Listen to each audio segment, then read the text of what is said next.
Hired from outside, कहाँ से आपको बेटर रिजल्ट मिलता है? अगर आपने प्रमोशन किया है किसी एम्प्लॉय का वहां से, या आउटसाइड मतलब कि कंपनी प्रीमाइसेस के बाहर से किसी को आपने कंसीडर किया है वहां से। Many companies look to hire internally first. Just a minute.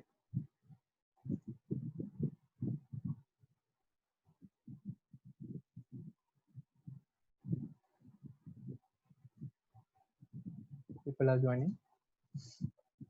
Many companies look to hire internally first as it's cheaper, faster and easier. Internal better है हमारे लिए, क्यों? Because हमको easily मिल जाते हैं candidate. But do they produce better result? Relying on internal hiring can limit development as fewer new perspectives are introduced. It also limits the diversity. मतलब क्या हुआ इसका?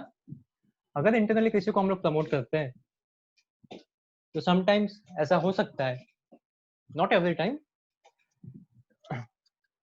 एग्जाम्पल से समझ लेते हैं हम लोग, किसी जूनियर को सीनियर में प्रमोशन आपने दे दिया तो वो लोग लिमिटेड काम करेंगे। अगर आपने कहीं पे देखा हो तो लिमिटेड इन द सेंस उसको कंपनी के बारे में सब कुछ पता है, सीनियर कौन है जूनियर कौन है, तो अपने हिसाब से वो लोग काम करेंगे कुछ पोजीशन के लिए। But as compare to same position के लिए किसी को हम लोग बाहर से हायर करें तो हो सकता है वो अपने आप को 100% से ज्यादा भी प्रूव करने का वहां पे ट्राई करेंगे, क्योंकि आप कहीं और कंपनी में जाओगे तो आप भी 100% देते हो। अगर खुद की कंपनी में हो तो आपको पता है कहाँ तक काम करना है, सबके माइंड में ऐसा ही होता है ना। तो कुछ पोजीशन के लिए इंटरनल बेटर है, for some position external is also good. How to calculate which is better and quality? Then you can compare the quality of internal and external hire by using an average scores on a quality of hire assessment or by percentage of hire at the time that score was a certificate. मतलब क्या हुआ इसका कि कुछ position के लिए कौन सी जो लिंक है, इंटरनल लिंक और एक्सटर्नल लिंक बेटर है, वो कैलकुलेट करना हो तो आपको असेसमेंट टेस्ट वहां पे रखने पड़ेंगे, क्वालिटी असेसमेंट। इंटरनल जो काम कर रहे हैं, अगर इंटरनल किसी को प्रमोशन दिया है तो वो कितना अच्छा काम कर रहे हैं, और किसी को बाहर से लेके आए तो वो कितना काम कर रहे हैं, वहां पे आपको मैट्रिक्स मतलब कि पॉइंट्स रखने हैं वहां पे, और कौन से पॉइंट में उसके कितने मार्क्स आ रहे हैं उसके हिसाब से आप वहां पे आइडिया लगा सकते हैं which one is better. This is your 6th metric. 7, that is very important for all of us, absenteeism. There are many formula of absenteeism: unplanned or unexcused absence from the work or company place, बिना बताए बिना वजह काम पे नहीं आए, that is absenteeism. इसके बहुत सारे एग्जांपल्स है। ऑफिस में एम्प्लॉय नहीं आएंगे, आपको शाम को बताएंगे या दोपहर में बताएंगे सर ऐसे प्रॉब्लम हुआ। अगर लीव है आपके पास एम्प्लॉय के पास तो हम लोग वहाँ पे लगा सकते हैं कुछ केसेस में, मतलब एक आध बार ऐसा प्रॉब्लम हुआ तो हम भी एचआर है तो उसको समझ के हम लोग लीव लगा देंगे, पेड लीव और वट एवर लीव बैलेंसर। नहीं होगा तो हम लोग एलडब्ल्यू भी कर देंगे। और कुछ ज्यादा ही नहीं आए तो वो हम लोग एब्सेंट लगाते रहेंगे, फिर टर्मिनेट कर देंगे जो भी होगा क्राइटेरिया के हिसाब से। Okay, increase into absenteeism is typically an indicator of unhappy, disengaged employees and could eventually lead to the higher turnover ratio. Absenteeism कुछ ज्यादा ही आपकी कंपनी में हो रहा है, हो सकता है ऐसा कि आपके एम्प्लॉय अनहैप्पी है, डिसएंगेज है, प्रॉपर कंपनी में काम कर तो रहे लेकिन उनका माइंड यहाँ पे नहीं है, काम करने की वजह से खाली काम कर रहे हैं। और मे बी ऐसा भी हो सकता है कि आपका टर्नओवर बढ़ सकता है, लास्ट में एब्सेंटीजम ज्यादा है फिर आपको उसको निकाल दोगे तो वापस से रिक्रूटमेंट करना हमको। वापस से हमने आगे देखा 1 से 5 मैट्रिक तक 100 एम्प्लॉइज का रिज्यूम, 100 रिज्यूम आएंगे, 45 जो भी था वो टेबल तो फॉलो करना। some seasonality with this matrix, so be sure to keep that in mind when drawing insight. मतलब कि इसमें कभी कभी सीजन वाइज भी होगा एब्सेंटीज्म, उसका भी एग्जांपल ले, जैसे कि कुछ फेस्टिवल सीजन है, अभी फेस्टिवल्स आएंगे, बट अभी तो सिचुएशन ऐसा है तो कोई बाहर नहीं जाएगा। अदर्स दिवाली का टाइम है, बच्चों के स्कूल वैकेशंस है, होली है, ऐसे कोई भी फेस्टिवल्स है, उसमें जो हमारे एम्प्लॉय होते हैं, मतलब मोस्टली जहाँ पे एब्सेंटिज्म ज्यादा इफेक्ट करता है, वो एम्प्लॉइज लीव मांगेंगे आपसे। आप बोलोगे नहीं अभी तो लीव नहीं मिल सकता क्योंकि अभी तो बहुत काम है, और अभी तो ज्यादा लीव टाइम पे मतलब वो मांगेगा, उस टाइम पे भी ज्यादा काम होता है, हमको सबको पता है, हम भी लीव मांगने जाते तो वही होता है। तो लीव नहीं दोगे तो क्या करेंगे वो लोग, नहीं आएंगे, कभी कभी ऐसा भी होगा वो लोग नहीं भी आए तो नए एम्प्लॉय कैसे ढूंढने जाएंगे 2 दिन के लिए, 5 दिन के लिए, तुरंत तो मिलने वाले भी नहीं है। तो उसको कैसे कंट्रोल करें, ये बंद नहीं हो सकता एब्सेंटिज्म, ना मेरे से ना आपसे, ये बंद नहीं होगा। तो कैसे इसको स्टॉप करें, जहां तक हो सके वहां तक वो आपको आइडिया लगाना है। Number of days absent divide by total scheduled working days, this is the formula for absenteeism। Total कितने दिन एम्प्लॉय एब्सेंट रहा है एंड टोटल वर्किंग डेज कितने थे, 25 26 जो भी थे, वो आपको आइडिया आ जाएगा। इसका एक एग्जांपल से समझे, यहाँ पे कंपनी है, I am from Ahmedabad Gujarat, यहाँ पे कंपनी है अरविंद लिमिटेड, आपने नाम शायद सुना हो। तो उस कंपनी के जो भी IR है वो ऐसा प्लानिंग करते हैं 2 महीने का, मतलब जब भी करते हैं, नॉर्मल तो प्लानिंग उनका रिक्रूटमेंट प्लानिंग तो ऑलरेडी है, पर जब मैन पावर प्लानिंग करने के लिए बैठते हैं उसके अंडर में, तो पूरे 2 महीने का इंग्लिश कैलेंडर और गुजराती कैलेंडर दोनों लग के बैठते हैं, कौन से डेज हॉलीडेज है, कुछ लेबर क्लास वहाँ पे ज़्यादा आते हैं, राइट, जहाँ पे वहाँ पे वो लोग अमावस को भी लीव रखते हैं, जैसे भी उनको मतलब सेट होता है, वो लोग का फिक्स होता है, वैसे वो लोग लीव रखते हैं या वट एवर डेज। तो आपको वैसे प्लानिंग वहाँ पे करना है। तो वो 1 दिन 2 दिन के लिए एम्प्लॉय, आपके पास 200 वर्कर है और उसमें से 50 लोग ही आए तो 2 दिन के लिए आपका काम स्टॉप हो जाएगा, क्या करेंगे उस दिन। तो एडवांस में प्लानिंग करना है मुझे उसके लिए, आसपास के गाँव के जो भी मेन जगह है वहाँ पे, या जो भी सरपंच है, जो भी मतलब मेन पर्सन को जाके हम लोग कांटेक्ट कर सकते हैं, बहुत सारे आइडियाज है। तो एब्सेंटिज्म उस टाइम पे हम लोग 2 दिन के लिए किसी को नए एम्प्लॉय को हायर करें, उसको निकाल दे, उससे बेटर है टेम्पररी किसी की हम लोग स्टाफिंग कर ले 3 दिन 5 दिन के लिए, जैसा आप वहाँ पे आइडिया लगा सकते हैं। This was about the absenteeism 7th metric। Next 8, it is cost per hire. Cost per hire और एम्प्लॉय को हायर करने के पीछे आपका मतलब कि HR का और टोटल ओवरऑल कॉस्ट कितना जा रहा है एक एम्प्लॉय के पीछे, वो हम यहाँ पे काउंट करेंगे। This is one of the most important HR metric। It measures how much money companies spend on recruiting and HR to hire a new employee. If we are hiring the new employee, then how much we are spending on each one.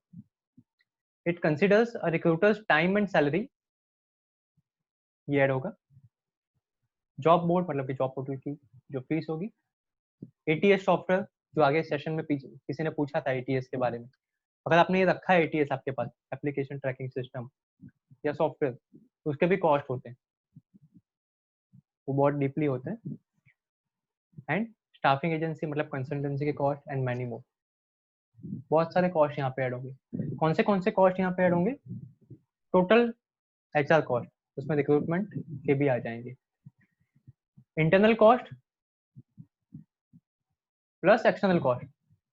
Internal में क्या क्या हो सकते हैं, तो salary of the HR, admin cost,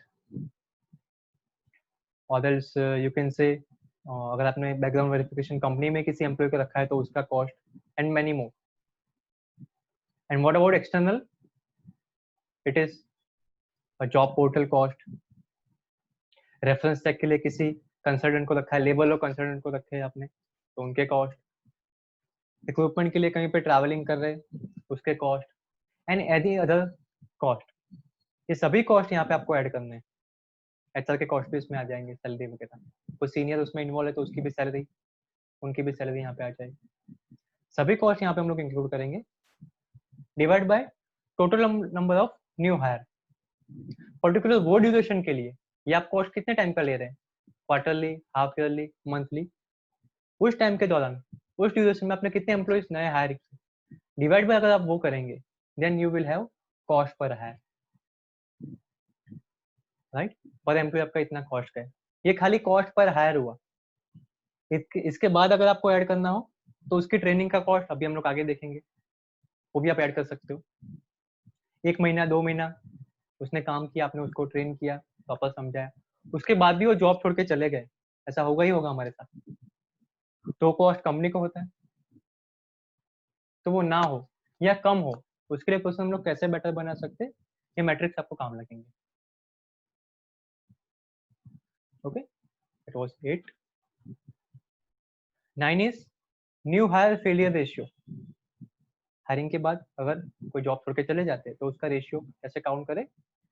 new hire failure ratio measures the percentage of new employees who leave your company with in the first year or any duration if you want to take particular year में, या जितना भी duration आपको count करना है उसमें कितने employees नए हायर किए और वो जॉब छोड़ के चले गए। Hire rates could be caused by inaccurate job description, ऐसा हो सकता है कि प्रॉपर जेडी आपने नहीं बताया था उसको और उसने आपने हायर कर लिया, बाद में पता चला इतना सारा काम है। Poor management, lack of training, culture issue, कुछ भी इश्यू हो सकते हैं वहां पे, तो इसकी वजह से एम्प्लॉइज जॉब छोड़ के चले जाएंगे और बाद में इश्यू हमको ही होता है, तो वो एम्प्लॉय फेलर में आ जाएगा, न्यू हायर फेलर में। New hire who left the company with in particular duration divide by total number of new hiring during that duration. आपने 15 लोग को हायर किया पहले क्वार्टर में, उसमें से 4 लोग चले गए, तो 4 डिवाइड बाय 15 करेंगे, आपका एवरेज यहाँ पे वो आएगा। फिर वो एवरेज को एवरी क्वार्टर वाइज आप मिलाओगे, फिर पोजीशन वाइज भी आप उसका काउंट कर सकते हो कि कौन सी पोजीशन में ज्यादा ऐसे प्रॉब्लम होते हैं, तो वहां पे अगर आप इंप्रूवमेंट करोगे, you can not improve what you can not measure. First session end में मैंने आपको बोला था, और वो आपने इंप्रूवमेंट कर दिया, आपका एक कॉस्ट बच जाएगा, right. Next, for payroll department it is important metric, that is OT ratio, overtime ratio। Generally इसका कोई लॉ या एक्ट नहीं है कि जिसमें हम ओवर टाइम कैलकुलेशन कर सके अमाउंट के हिसाब से, we do on basic only. Some companies are paying on gross salary और some are paying on basic. तो overtime ratio measures how often your employees work over particular hours a week. यहाँ पे मैंने 48 hours रखे because 8 hours per day के हिसाब से, गुजरात में बात कर रहा हूँ फैक्ट्री का, तो into 6 days of working company है तो 48 आवर्स होंगे, 5 डेज है तो 40 आवर्स होंगे, तो इसके हिसाब से जो भी वर्किंग आवर्स आपकी स्टेट में है वो एप्लीकेबल होंगे। उससे ज्यादा कितना काम एम्प्लॉय कर रहे हैं, it can be used to identify increase in payroll cost and justify the need for increase head count. ऐसा भी हो सकता है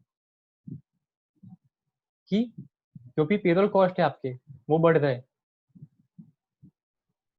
वो कैसे कम किए जाए, और आपका जो हेड काउंट मतलब कि वैकेंसीज ज्यादा आप मांग रहे हो कंपनी से, तो उसको जस्टिफाई करने के लिए आपके पास ये पॉइंट रहेगा OT.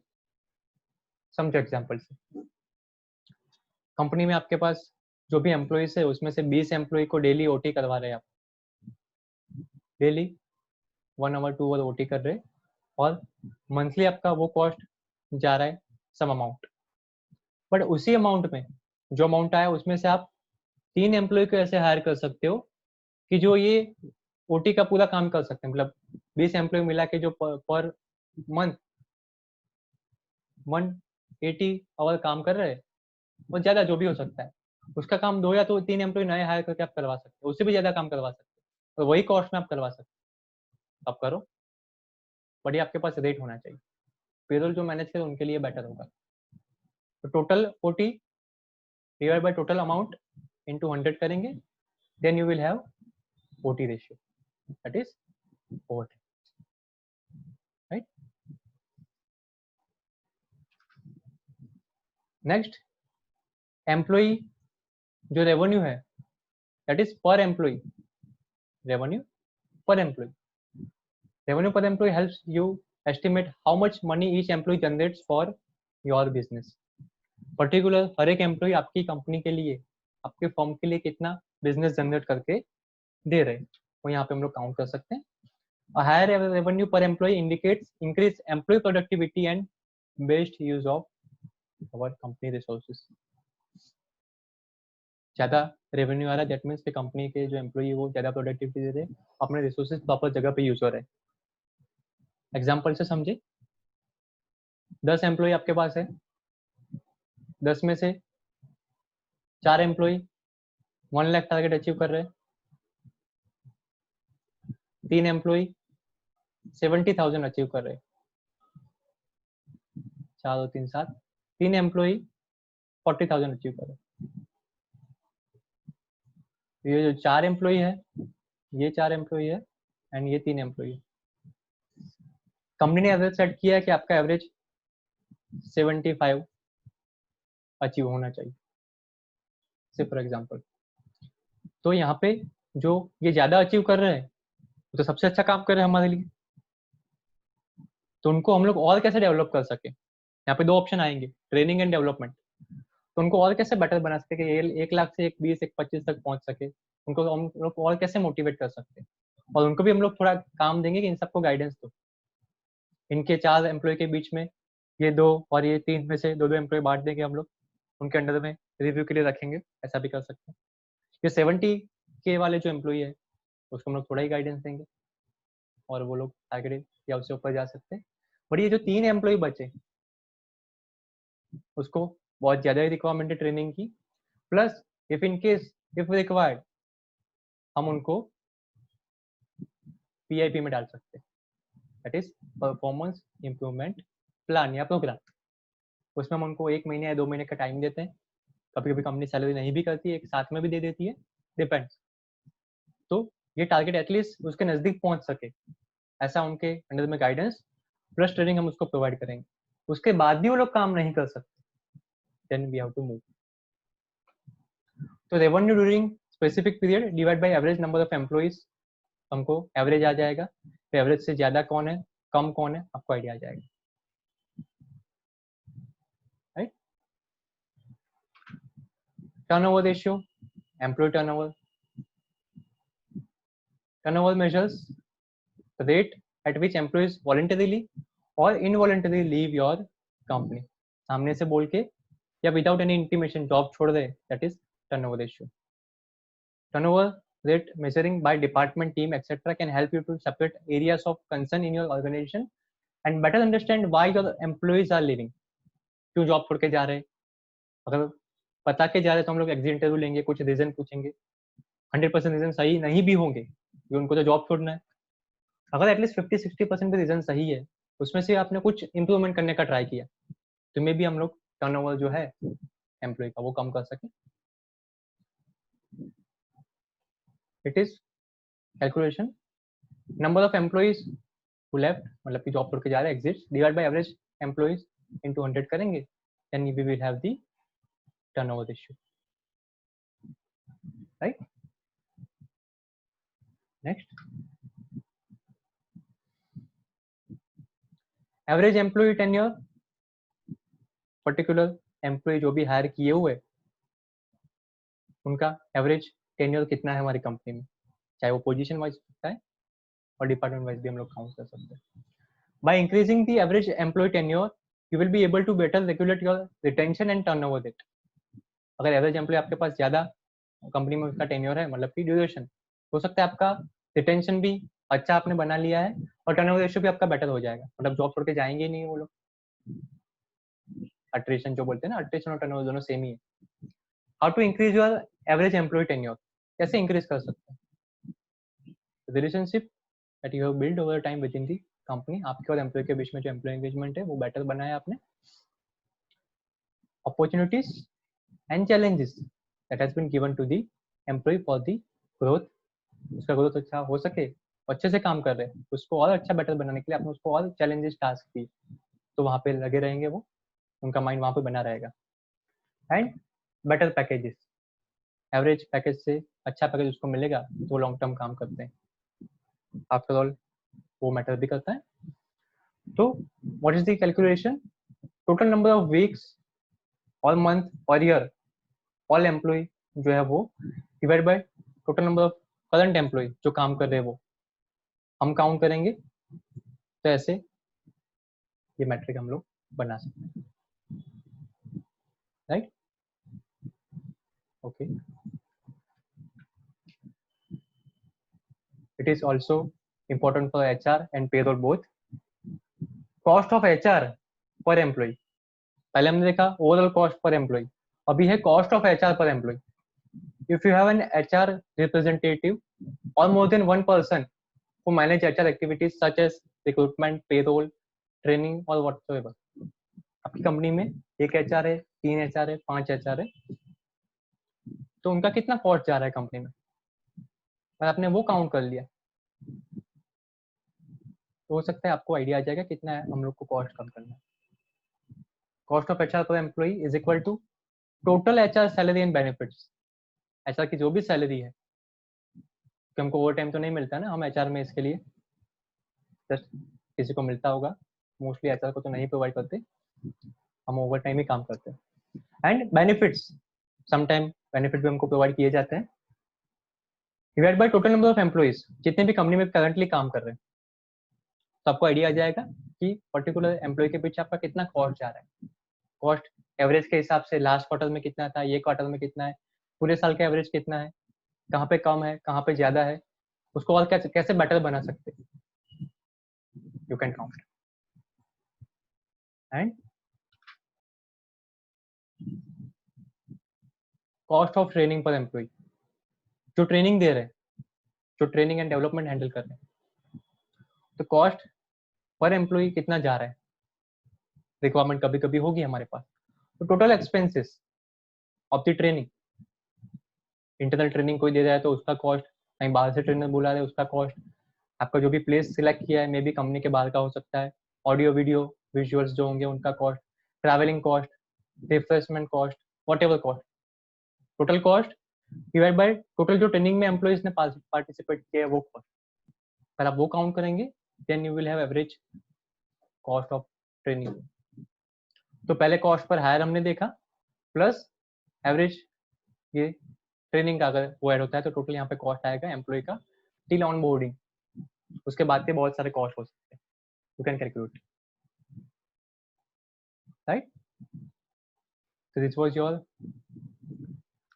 last metric. If you have any doubt till 15 metrics, you can ask in chat session. And not, I have last example for you. Please be here for 5 minutes.